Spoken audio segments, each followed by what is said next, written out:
Hello, everybody.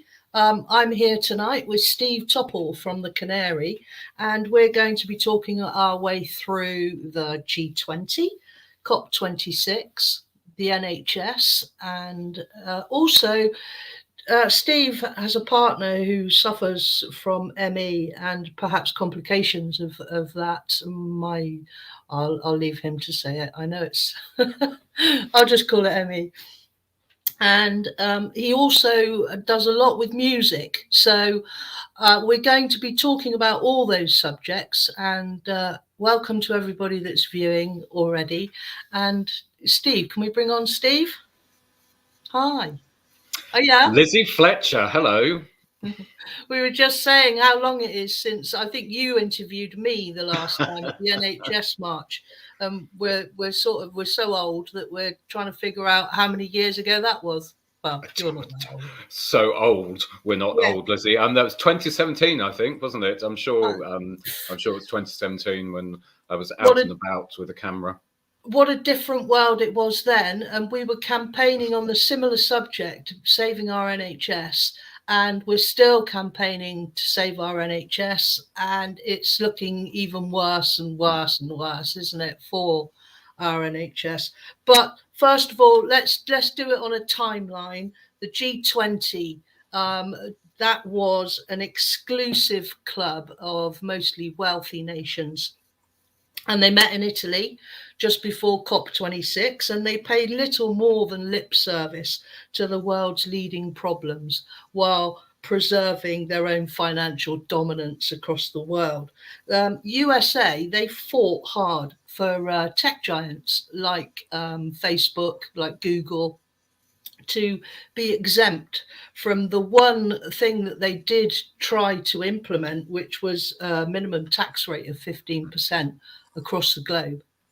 Except the USA have made all tech giants exempt from that. So in doing that, I think the USA are going to realize something like 60 billion income from the higher tax rate for wealthy businesses. But because of the tech giants being operational in so many, well, just about every country across the world, those countries will not receive any tax from those tech giants, which is already a problem, and it's going to be worse if this is implemented. Have you got any ideas of, have you got anything you want to say about the G20 for a start? I'm conscious that it's pre-watershed broadcast, Lizzie. But of course, the tax plan was something that I honed in on from the G20 as well. This has been a plan that has been in development for many years now, and already they're talking of the fact that the deadline is going to have to be pushed back to at least 2023 before it can be implemented, because of the fact that each individual country will have to pass its own legislation. As you enunciated, US is already putting its own rules about this in place with regards to tech giants. I mean, again, there's a lot of hot air and a lot of waffle. I did a lot of work on sort of tax avoidance and tax evasion in light of the Panama Papers several years ago, and I sort of started digging around.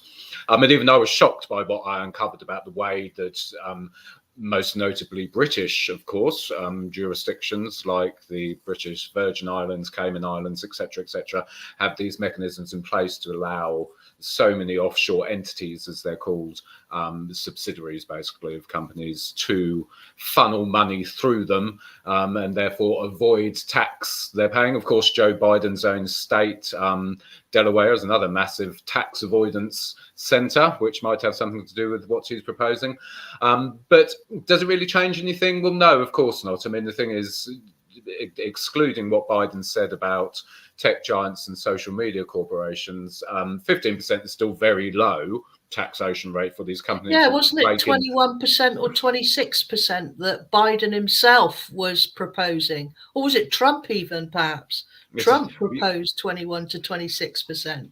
I know, it's funny looking back at Trump now, isn't it? Sometimes you think, despite his sort of racist, misogynistic, xenophobic attitude, you do have to wonder about Biden.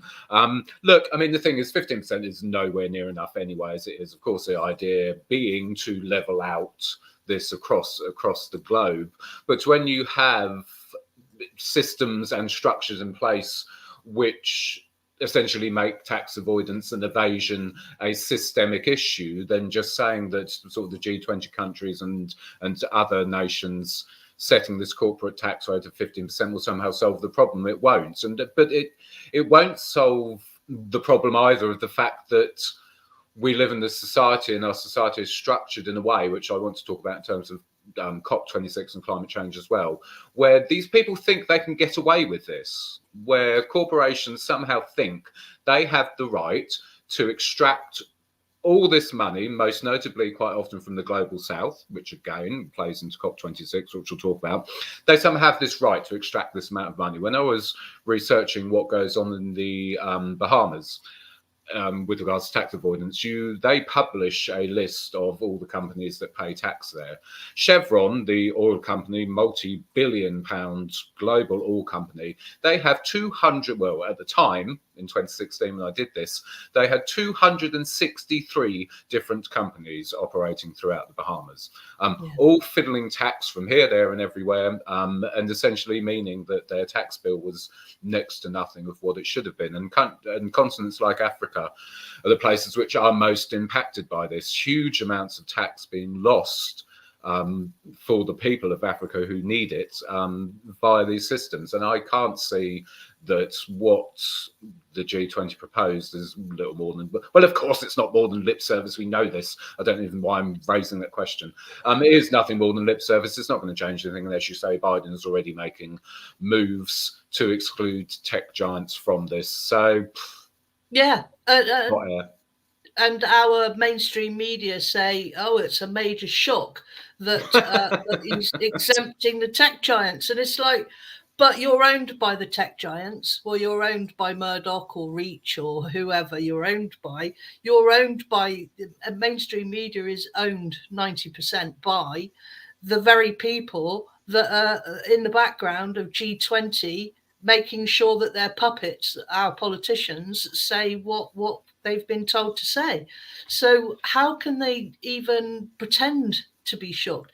And don't you think it's so blatant, isn't it? The corruption is so blatant. Well, of course it is, but it always has been. It's like there's this huge kind of shock at Tory sleaze at the minute that these people have second jobs and they're earning so much money. And of course, I mean, this isn't new. I mean, politicians generally by default are inherently unpleasant people in one way, shape or form. I couldn't really name on, I might have enough fingers and toes to name the decent ones, but possibly not. But there's still this shock that this is going on. And I mean, and it's only got worse over the years. I mean, I turned 40 last year. And I know. So that's another disaster. I turned 40 last year, and even I feel like I've been seeing this just for years now, and it shouldn't be a shock at all. And it also shouldn't be a shock that Biden wants to free up the big tech companies from tax, given the way that society is going generally. I mean, we are moving towards, Naomi Klein predicted this in 2007 with the shock doctrine. We are moving towards this corporatist system where huge multinationals essentially dominate the landscape. Small businesses are being sucked up constantly by them. The pandemic just put that effect on steroids, with so many smaller companies going out of business. So, of course, these huge corporations, which now the majority of them have more wealth than the majority of countries, as has been well documented and researched, and it's no surprise that Biden would be doing this. And of course, again, this isn't a new story. I've written a lot about a brilliant study out of Switzerland in 2011, I believe, which was published in the New Scientist, which worked out who owns what companies. Out of something like 54,000 multinationals in total across the globe there were at the time. And it worked out, well, who actually owns these multinationals? And it came back to it that 40% of the 54,000 multinationals were owned by just 147 companies. And that was then. That was 2000, that's a decade ago. The problem of what Naomi Klein calls and I call corporatism has just increased now. And Biden's willingness to let the giant tech corporations off tax in the way that he has is another symptom of the illness, really. Yeah, to the ordinary person, G20 has no relevance whatsoever in our lives, does it? And the only impact that will be felt from it is the fact that more and more decline of services are provided because we don't have that tax income. We don't have, we won't have any support networks. We won't have the infrastructure. And soon enough, we had these memes a few years ago of a very rich, beautiful looking, pleasant land over there behind a wall.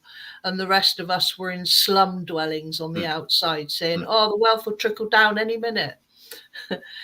But that is the reality for so many people now, isn't it? But it is. And it's almost, I think the word dystopian is overused, but in some senses it is almost dystopian. There's elements of kind of 80s sci-fi really in what's going on, except it's not quite as fantastical as maybe the films imagined. But it's slightly grubby, isn't it? It's very grubby. Yeah, it's not as good, it's not as clever. But in essence, that's kind of what's going on. I mean, you see it with the advance of technology, you see it with the power and reach of the tech companies now. And as you say, most lay people in society don't necessarily see or feel directly in their mind the effects of things like the G20, but you see it when the public services are decimated, when the benefits are cut, so on and so forth. It's that rolling effect, but it's equating the two together. And of course, when you have a media that is completely controlled still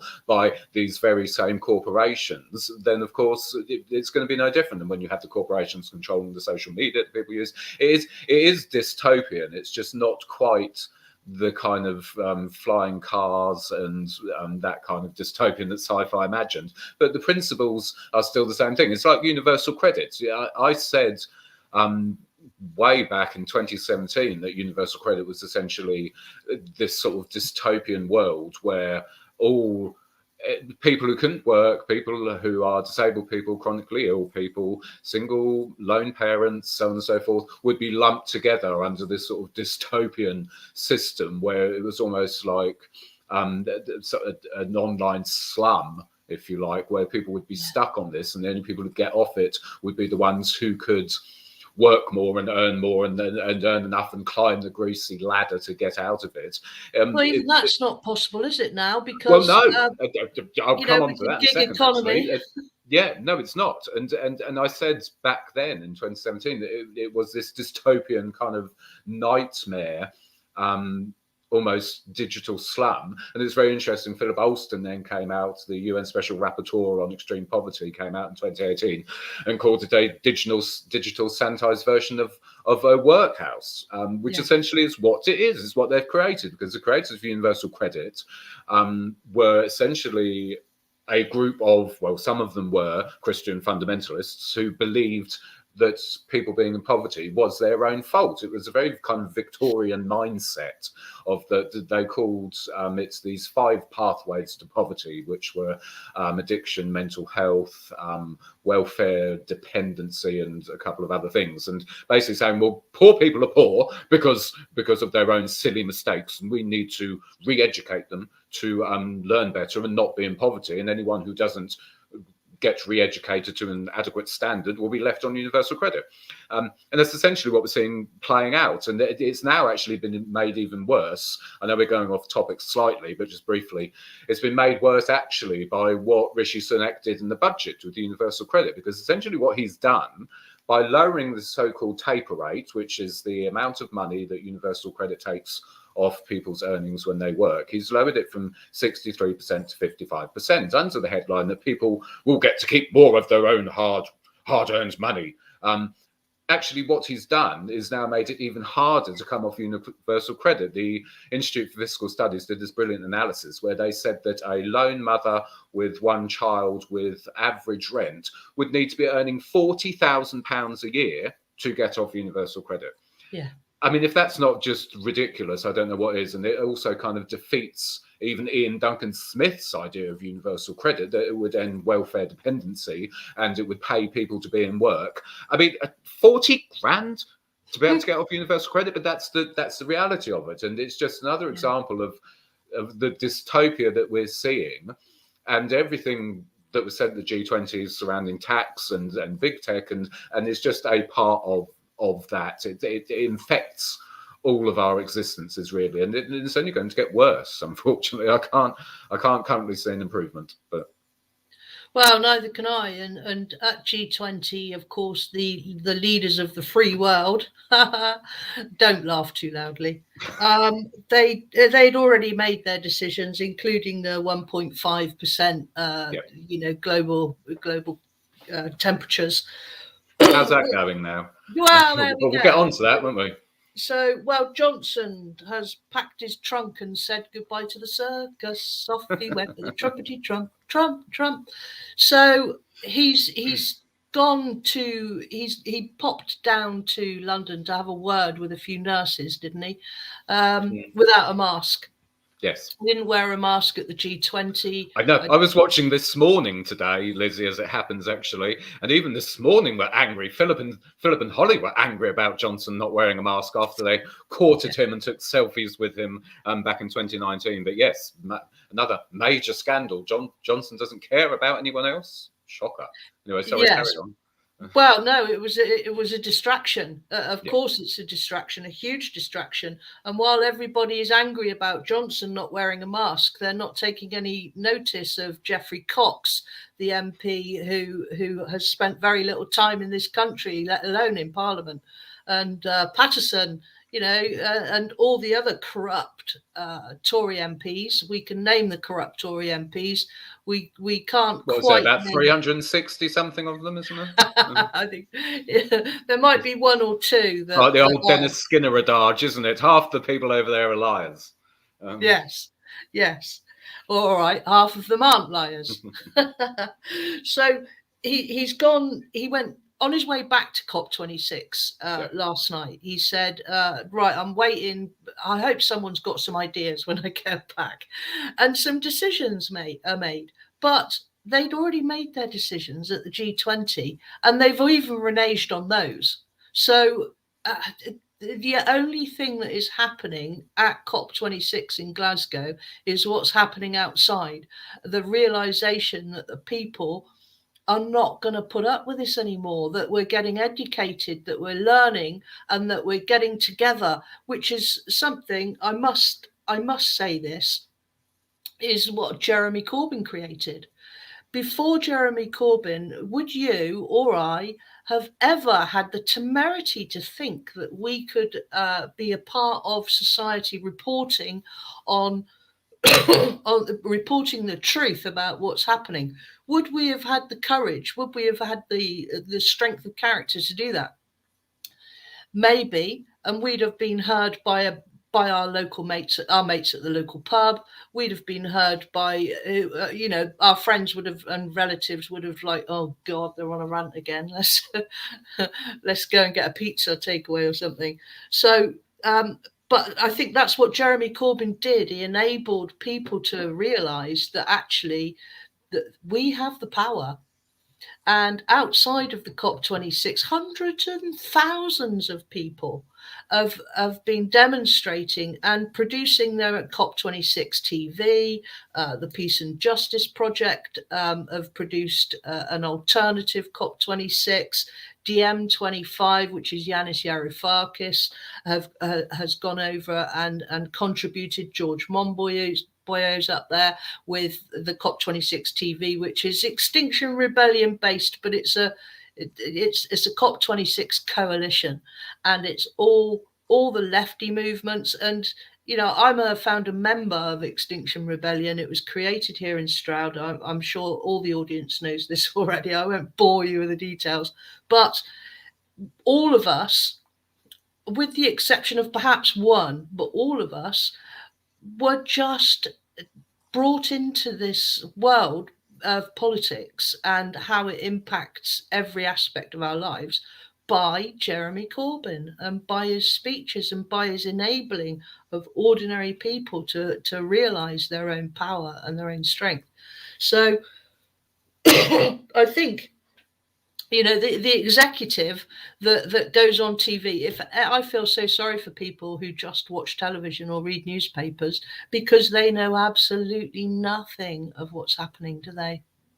This is a challenge, and I think you make an interesting point actually about Corbyn and about the movement around and to the side of that. One that I probably maybe haven't analysed or considered maybe as much as I should have done. But of course, I mean, the Canary, for example, was founded in October 2015, and we sort of rose in tandem with Corbyn, if you like. But it was Corbyn's programme and what was going on with that movement more broadly, which really cemented our status. It's quite interesting to think what would have gone on if Jeremy Corbyn hadn't been elected. The Canary still would have been formed. Those talks were in progress already, for example. But if Jeremy Corbyn hadn't been elected Labour leader, where would we be now? It's quite an interesting thought. With regards to COP26, I mean, I could have recorded my G20 monologue just then and just hit play. There was a brilliant article in The Ecologist today, which I read, which was interviewing a group of young people who had been protesting at COP26. And one of them called it a piece of capitalist theatre. Which it essentially is. I mean, we talk about the 1.5 degrees Celsius target, which was discussed heavily at G20. Obviously, that's gone out the window now. We've got the published first draft of COP26's plan, and essentially it's saying 1.5 degrees not going to happen. It's not possible. No. It was sponsored by fossil fuel companies. Fossil fuel companies were allowed places there. I mean, there's nothing I can add to the commentary as such on COP20, which hasn't already been said. It's essentially a piece of greenwashing propaganda, and there's very little action that's come out of it. What concerns me, and I said this on another show I did with a guy called Josh Hamilton, who has an excellent podcast. I'll tweet the link to that, and you can give that a watch as well. He's a very, very good, lovely guy. He was asking me about climate change as well, and I said in slightly more drawn out terms than I'm going to say it now because I'm conscious of time with us. What concerns me with the climate catastrophe and with sort of the ecological breakdown that we're seeing, which is an important point because it's often framed just as the climate crisis, and it's not at all. It is complete ecological breakdown which is happening. Yeah. My concern is that I believe in some way, shape or form, the system and its proponents, that's the politicians and the corporations and so on and so forth, they will in some measure fix this. It's not in their interests to see the planet in a complete state of catastrophe. At the end of the day, the system, and therefore by default the very wealthiest people, are all the more reliant, if you like, now on us spending and us having money and us being consumers, whether that be in the digital economy or whether that be in real life. We are all, in some respects, more of a consuming society than we ever have been. And for us to experience some sort of major catastrophe is not in their interests, unless, of course, they're going to jet off and colonize another planet. My concern is that they will, in some way, shape or form, fix this. Whether it's going to be to the benefit of everyone remains to be seen. But it's what's going to be left in its wake, because what is missing for me from a lot of the narratives, especially coming out of the likes of the Green Party, but also a lot of the sort of climate activism movements more broadly, there's a real lack of recognition of class. There's a lot of talk of the global south, but there's a lack of recognition of class, and also a lack of recognition of the fact that this should be an opportunity for a complete systems change. And currently, it's not looking like that at all. What it's looking like is that we are trying to persuade corporations and persuade politicians to mend their ways, but keep these systems of hierarchy and structures in place. Yeah. Essentially keep corporatism corporate capitalism going, but make it greener and make sure we save the planet. This is a species level problem, which is just, in my opinion, as big as the climate catastrophe, because the whole point being, it's this system that we live under as a species, which is a hierarchical system where we essentially hand power to a few people who control everything we do, the rest of us do, which has been this way for thousands and thousands of years. It's that hierarchical system which has got us to this point, which has allowed a small group of people to essentially facilitate the abuse of our planet so much that we're now at this point.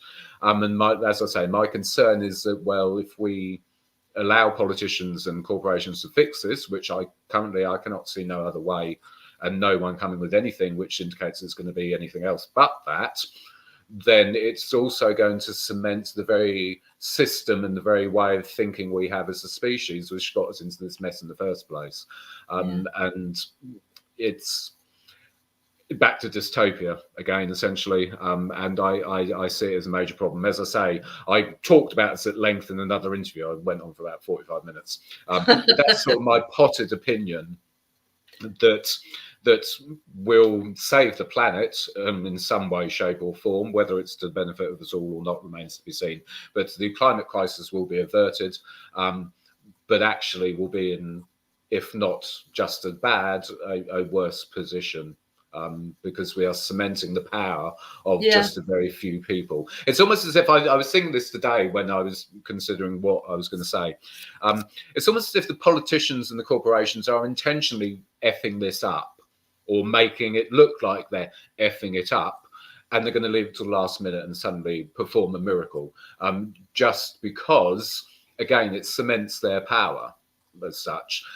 We've already, the UN in 2018, I believe, said in a report that weather manipulation would probably have to be in tandem with measures to cut fossil fuel emissions. We know they can do weather manipulation already. Cloud seeding is a thing. So the UN have already tabled that several years ago as a possibility to try and lessen the effects of climate change.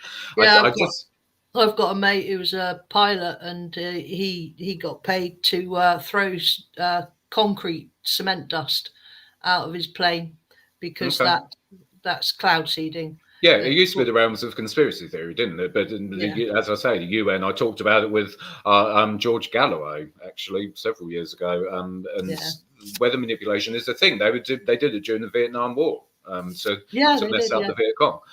So it is a thing. And as I say, my concern is that we're pushing corporations to go greener. We're pushing politicians to act, but actually all we're doing is cementing our own in slavery, as it were, when we should be aiming for emancipation. I don't think this is going to end well. I think they'll save the planet, but inadvertently trap the rest of us permanently, even more so. Well, this is it. I mean, modern slavery is not in chains. It's not people in chains anymore. It's people in debt.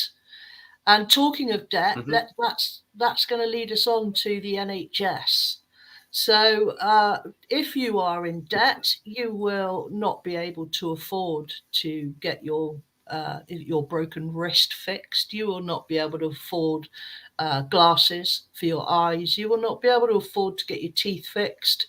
You will not be able to afford to get your ears syringed if you're quite deaf. You will not be able to afford any of these things. To have a baby in a hospital, it'll cost you $1,000 to hold that baby if it's born in a hospital. So, there are lots of things that we're already learning to live without in our NHS, and those things are among them. But also, the thing is that there's two halves to it as well, isn't there? There's the sell-off of all the land that the NHS owns. The PFI initiatives were brought in under Blair, as I like to call him, and that sold off all the properties, and then the properties were leased back to the NHS on hugely crushing contracts. And exactly the same is happening to people. They're indebted. So when you get your money, however you get your money, whether it's benefits, earnings, or whatever it's from, what do you pay first? You pay your rent or your mortgage or your you know, if you haven't got it, if you've only got a squat, then that's all you can afford. Then you still have to buy a lock to go on the door, don't you? So then you have to pay your internet, because without internet you're not going to get access to anything, benefits, any support. You're not going to get support from the coronavirus people. You're not going to get any support from your local council. So you are forced to pay whoever supplies your broadband. Then you're going to be paying for, so in the end of it, private dentists, etc., will say to you, but you should have been budgeting for the cost of your dental treatments. So how do you budget with nothing? You can't. No, exactly. And of course, we're talking in terms of obviously the bill that's being voted on the 23rd, aren't we? Is Yes. the kind of linchpin for this conversation. Big campaigns around that at the minute. Keep our Unite the NHS Union, public. we own it. Yeah, we own it. Keep our NHS public. NHS workers say no. Are all doing a lot of work around this bill that's going through Parliament. Well, the thing is, Lizzie, with this, there was a brilliant line from the Handmaid's Tale Hulu Channel 4 show, which said that when you're put in a pan of slowly boiling water, you don't notice that you're being boiled alive until it's too late. And that's essentially what has happened with NHS privatisation. I mean, Oliver Dowden, who still is and was at the heart of the Tory party for many years and was right up until still under Theresa May's administration, wrote a pamphlet in the 80s about selling off the NHS. This is not some new agenda. And essentially it's been in play since Thatcher's time. Drip. That's been going on for decades. As you say, Tony Blair, it was Major's government who introduced PFI, and then Blair sort of put it on steroids, didn't he? Yeah. And increased it tenfold. But is this slow kind of drip of, well, that service isn't available anymore, this service you have to pay for, we're not going to do that anymore. But it's essentially the Tories have form with this way of selling off a public service, and the one of the kind of plans for it was formed with the railways. They did exactly the same thing with British Rail in the 1980s and early 1990s, in terms of that they run the service down, they painted it as a failing service in the eyes of the public. No, actually we don't, do we, Lizzie, because we're old. Some of us may remember the kind of British Rail sandwiches that you used to get, which used to kind of, everyone used to take the mickey out of them. But they intentionally ran this service into the ground to then make the case for why it would be better privatised. And of course, that happened. And interestingly, now we're in a period of time where we're seeing the worst effects of that privatisation, where even this current Tory administration is having to take back railways into public control because they're so bloody awful. And of course, we've seen the full scale from start to finish of the effects of this privatisation now. But that roadmap, as Johnson would probably call it, being his catchphrase, that roadmap of privatisation is what's being done to the NHS. It's just slightly slower and slightly stealthier and slightly trickier, as it were. But it's what's been going on. I mean, there was a big hoo-ha in 2019, wasn't there, about the NHS had cancelled certain treatments, like for back pain and knee operations and earwax removal and so on and so forth. And this is just kind of continuing apace. Again, it's one of these things. I think there's an issue, though, with the Tories for the NHS. And I think my issue is that, and the Tories' issue is more broadly, that the public aren't that daft to this one. I think the public are well aware of what's going on, and the Tories themselves paint the NHS as this image of national pride and our greatest post-war achievement. And the public are very aware of that. Public are very tuned into what's going on in the NHS. And I don't think the Tories are going to get away with, in any way, shape, or form, making us pay for all our services. I've never thought, and I don't ever think that will be possible. I don't think they'll get away with it. What they will do, however, is restrict the services, and we'll have this two-tier system where some of us who can afford to pay will get the best the NHS has to offer. I mean, that's another plan that's previously been tabled by Tory administration, having kind of this two-tier system where some people pay a national insurance plus and they can sort of skip queues and get better treatment. I think we'll end up this two-tier system where a lot of the NHS services are privatised, where if you pay more, you'll get X, Y, and Z better. And we're back to this dystopia again, really, aren't we? It's kind of like we are. Universal credit dystopia, where everyone else is lumped in with the kind of the dregs of the system, as it were. I think it's called the sell-off and the buyout. So it's forcing those that can afford to go private for what they can afford to go private for. So my friend, for example, has injured his back. He's been in pain for a year now, and he's facing another year of pain before he gets to see someone on the NHS. So he's saved up from his work and from, scrimping and saving. He's saved up for a new kitchen. So he's decided that he won't have a new kitchen. His kitchen is 25 years old. He won't have a new kitchen because he'd rather have his back looked at. Exactly, and that's the position we're putting. People are going to be. People are in that position now as well. Yeah, they are. This is now. We're not talking 5 years, 10 years down the track. I mean, me and my partner Nicola have been in that position. You have. We've most of her, which as you said in the introduction, we're going to talk about in a minute. You had to crowdfund. Well, we could talk about it now. You had to crowdfund most of Nicola's treatment and diagnoses and care has been private.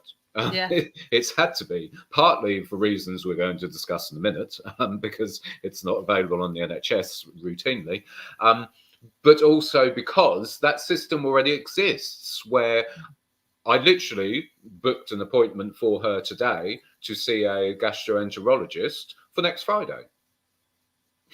Unfortunately, that already exists. If we try the NHS, yearly checkups is the best she could have with her gastroenterologist.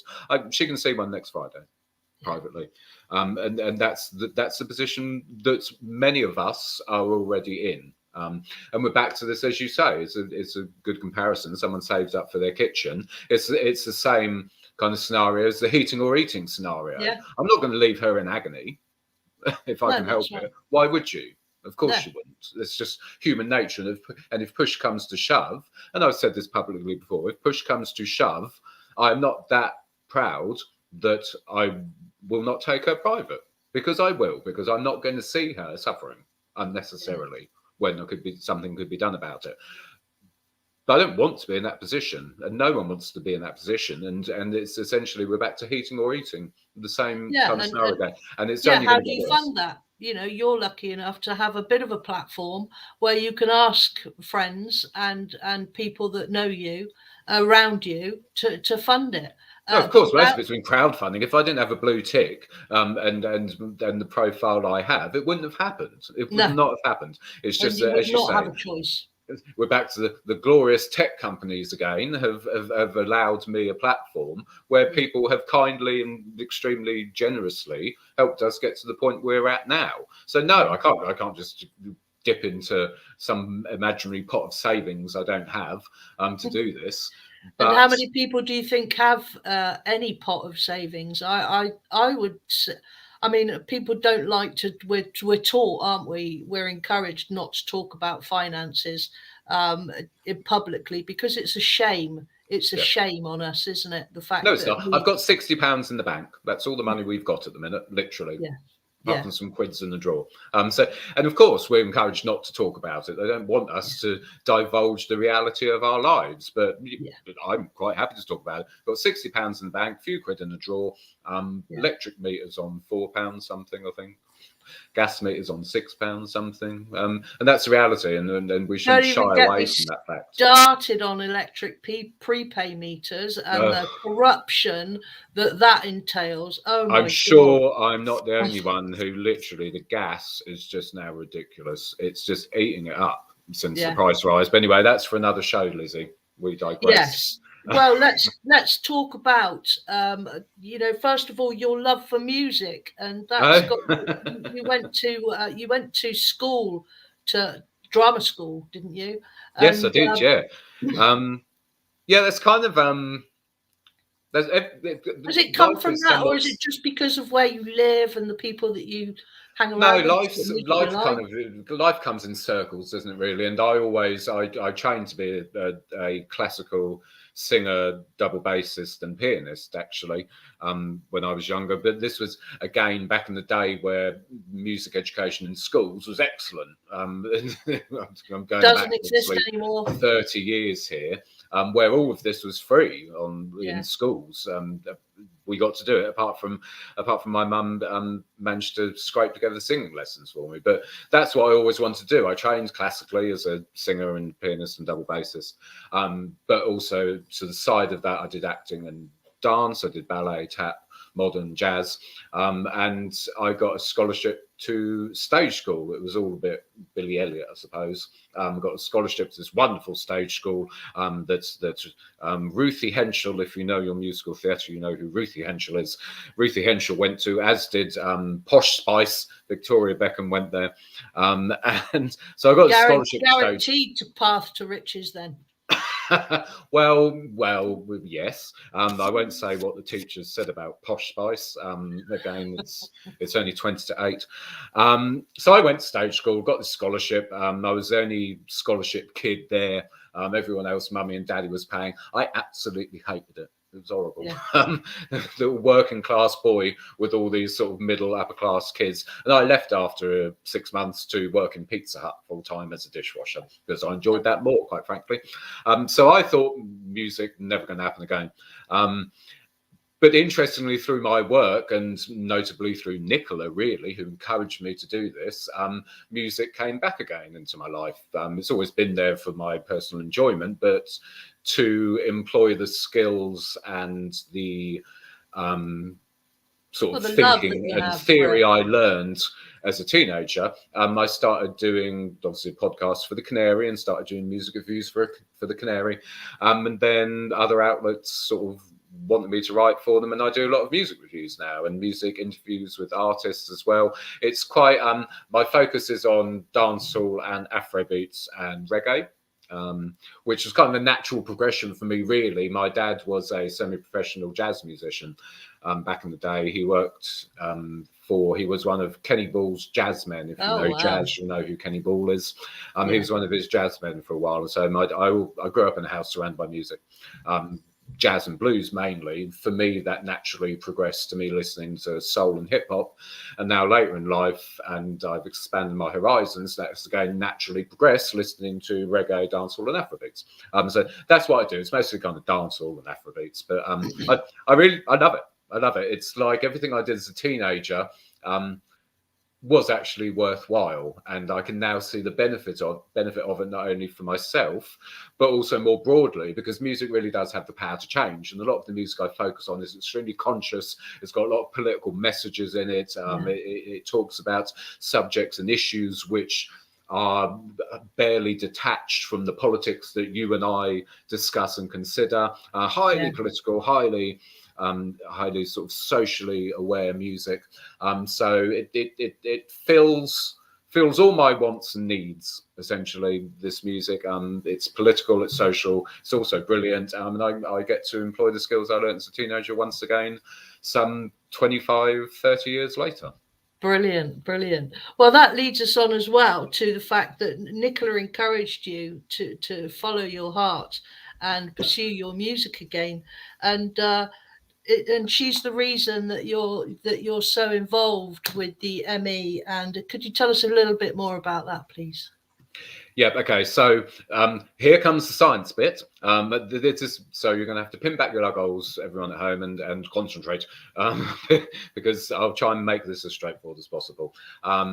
Nicola lives with something called myalgic encephalomyelitis, which is ME for short. It's also sometimes incorrectly known as chronic fatigue syndrome, or CFS.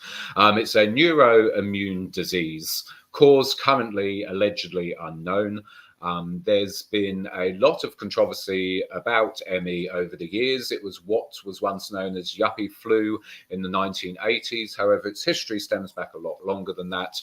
It was documented that Florence Nightingale, in fact, lived reportedly with ME, but it's most come to the fore since the 1980s, and this whole ridiculous kind of narratives around yuppie flu and so on and so forth.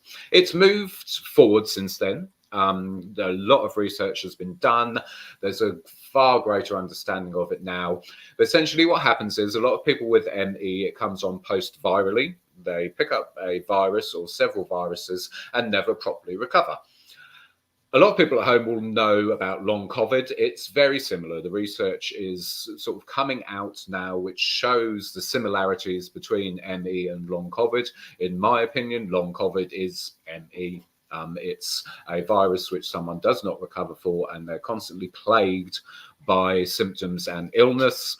The biggest symptom with ME, and as is becoming apparent in long COVID, is something called post-exertional malaise, which means that any kind of exertion, whether it be physical, mental, or emotional, anything that uses up energy in the body, leaves a person worse than when they started that exertion. Essentially, all their symptoms get worse, they deteriorate on any form of exertion. That's one of the biggest symptoms. It's also one of the most misunderstood symptoms. People just say, oh, it's fatigue. It's not fatigue. The mechanisms to do with mitochondria and the way that energy production fails in the person with ME make it far more than just fatigue. And the end result, in terms of that people can be bedbound for days, weeks, or months afterwards, is far more than just fatigue. So if you ever see fatigue mentioned as the main symptom in ME, or as it's called, CFS, or long COVID, that's not true. That is not what it is. The main symptom is post-exertional malaise. So we have this disease, cause unknown, allegedly. Lots of controversy about it in the media, lots of misrepresentation in the media. There's been a big hoo-ha, is probably the easiest way to describe it, this year regarding the National Institute for Health and Care Excellence, NICE.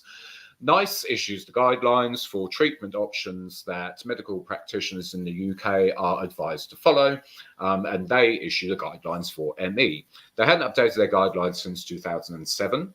But they said in 2018, I believe, that they were now working on revisiting the guidelines and drafting new ones. The challenge with this is that the current, or rather former, treatment recommendations for ME were something called graded exercise therapy, which is GET, and cognitive behavioral therapy, CBT, as in talking therapy, to talk about your symptoms and try and make them better, try and make your post-exertional malaise, which is based on faulty mitochondria, better by talking about it. But that's another matter entirely. Yeah. So these were the two treatment options that NICE previously said worked. This was based on research done, which was called the PACE trial, which if you Google it, there's a whole wealth of information on the PACE trial. Controversial study into ME and treatment options, part funded by the Department for Work and Pensions. The Chief Medical Officer of the Department for Work and Pensions sat on the committee of the trial. It was headed up by psychiatrists, and this trial concluded, it looked at treatment options for ME, and it concluded that the best treatment for ME was to do exercise therapy, where you gradually increased how much exercise you do, and do CBT as well. And this makes people with ME better.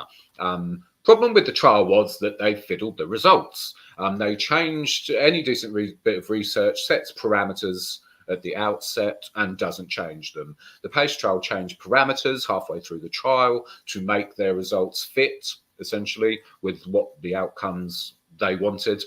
The study has since been re-evaluated independently, and it's found that neither graded exercise therapy or CBT worked, but still these treatments were pushed anyway by NICE right up until the 29th of October this year. So 14 years this went on for. There was a huge campaign from people living with ME, advocates, activists, campaigners, charities, wanting graded exercise therapy and cognitive behavioural therapy to be removed because they'd proven to be harmful. The thing is, and I'm watching what I say here because there might be sort of an uninitiated audience at home. The whole situation with ME and these controversial, harmful treatments has a lot to do with psychiatry. It has a lot to do with the way psychiatry has almost become an industry in some respects, the way that physical illness is quite often now in modern medicine psychologized. Yeah. That there's somehow a psychiatric reason for someone's physical ill health. Psychosomatic. Psychosomatic, yes, that still exists. It used to be called hysteria back in the days of the Greeks. It was called the wandering womb, because this is all based, quite frankly, in misogyny, because the majority of people affected by ME are women. But the whole saga with ME and the problems with ME comes from psychiatry. Essentially, the people who did this trial that proposed these harmful treatments were a group of psychiatrists who were, quite frankly, more interested in their own careers and furthering the psychologization of physical illness than they were in patients. And they still defend the trial and its findings to this day. Two reasons I got involved in ME. I actually got involved before Nicola had the diagnosis. I was already writing about it because I could see what was going on here. One of them was the fact that I am naturally very skeptical of psychiatry. I've said this in articles before. I've never said it on a live thing before. One of the psychiatrists behind the trial into ME said that for psychiatrists, it was a boom industry at the minute, which for me says a lot about psychiatry. I'm suspicious of the way that what are naturally emotional responses to, quite frankly, the horrors of living under a capitalist system, how they are somehow psychiatrized and turned into depression. I think there's a lot of work needs doing on the fact that things that are classed as depressive behaviors or the notion of depression more broadly is quite often, not always, but quite often actually just a natural reaction to the horror of the world we live in and the system we live under. There's some great reading material out there, which I'll put on my Twitter afterwards. But also, obviously, what drew me to ME was Nicola's situation, and therefore we've become very vocal about it. It's Carol Monaghan, SNP MP, called it one of the, if not potentially the greatest medical scandals of the 21st century. Essentially, that the DWP wanting to deny people benefits by saying that their illnesses were essentially in their heads, psychiatrists pushing their own careers and their own agendas, and government reforms which were in the Improving Lives Disability Green Paper back in 2016. All these forces converged onto ME and this trial into exercise therapy and cognitive behavioural therapy, and essentially has ruined the lives of, I don't know how many, millions of people who have to live with this debilitating disease throughout the world. It is literally a scandal. It is, but it's a political scandal. It's not a medical scandal. It's political. Governments are very aware of what's gone on with this. As I say, the DWP were involved from the outset. It's a political scandal. And what's gone on with... Sorry? This is the thing, you know, if you can't continue to hold your head up and function in the reality of our lives that we have to function in, if you can't cope with that in any way, shape or form, you know, if you have Asperger's, or if you're on the autistic spectrum, or if you have a nervous breakdown, or if you have a physical illness that debilitates you in some way, the very last thing that's going to help you is CBT and exercise and just pick yourself up and shrug it off. You can't shrug it off. You know yourself. Exactly. When you're in a I mean, in no depression, other it's on. arena would where the main symptom of an illness is exercise and exertion intolerance. Yeah. Would exercise and exertion then be prescribed to make it better? I mean, it's Yes. absolutely ridiculous. And how on earth, It's a form of why this was torture. still allowed to go on, and also to that,